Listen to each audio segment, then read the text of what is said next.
Contact Centre's Uncensored. I'm Simon Blair. And I'm Shelley Flett. Shelley, today I want to talk about things that are trending. And specifically things that are annoying you about what's trending? Yeah. Well, basically what's annoying me in terms of things that are trending, being pretty active on LinkedIn, which is an amazing platform to access, opinions and views on a whole range of stuff. So what's really kind of grinding a goat there? Why? Why? Ooh. See, I like the why. I actually refer to it a lot. The why. But I get it. It's getting a lot of airtime. And well done, a lot Simon of airtime. And thank you, Simon Sinek. And it's nothing about at all. I just want to qualify. Wonderful message. The messaging, absolutely on point.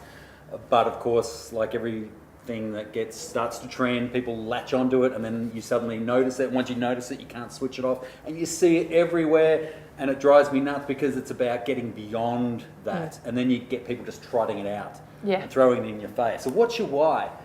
I don't feel I actually have to explain that to you, but you should be able to see that through my actions and what I do. But the why, a massive one at the moment, is everyone's got to be agile and lean. And can we pause on that one for a moment? Because agile, there's different concepts behind agile. So there's the agile workplace, there's the agile organisation, and they're different. And then there's agile as in the project methodology, which is iterative rather than But I think the project methodology that's now become all-consuming globally, being the agile method, has actually sucked in the word agile. Yes, and it's a bit like, here's another one, AI, artificial intelligence, machine learning. People start to bandy it around when they don't actually understand it.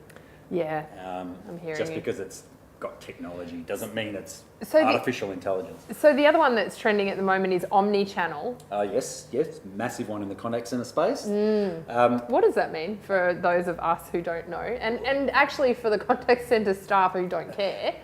What does omni-channel actually mean? Well, omni-channel is a higher form of the traditional multi-channel, where it's about integrating all your channels through the contact centre, where I think from a customer experience perspective, it becomes seamless in terms of the transition. So if someone contacts you via, say, chat, the legacy of that exchange or the information or the imprint of that, the actions, the outcomes, automatically feeds through to then, if they pick up the phone, that the consultant who deals with that has got access to that information. Great. That's my take on it in a practical sense. So love the idea, love the concept, but you've got to be careful on the use of words. Absolutely, and companies can never get multi-channel right. So how the hell can they expect to get omni-channel right if they're not even still getting the call centre phone aspect sorted, let alone the chat, let alone the email communication? I guess because they're aiming to, go above mediocrity.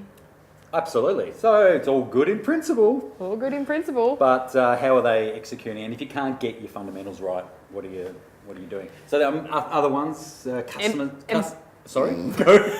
I was going to say empower. Empower. I was going to say customer centric. Yeah, both.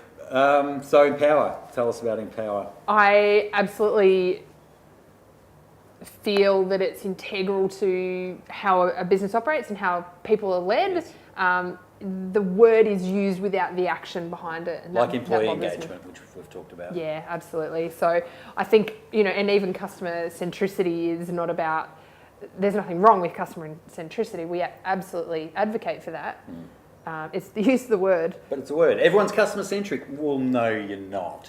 But it's a great thing to aspire to be. But true customer centricity comes out in very specific behaviours, that come out in phone calls that we've talked about and that I'm hearing a lot, or not hearing, as the case may be. Yeah. And I don't hear a lot of truly customer-centric organisations, but the ones that do are really, delivering amazing results. So the key takeaway for this is get your dictionary out or go dictionary online and actually look up the word that you're using and make sure you actually know what it stands for. And just check yourself when you do trot it out. Limit yourself to how many times a day you use it. And talk more in practical terms.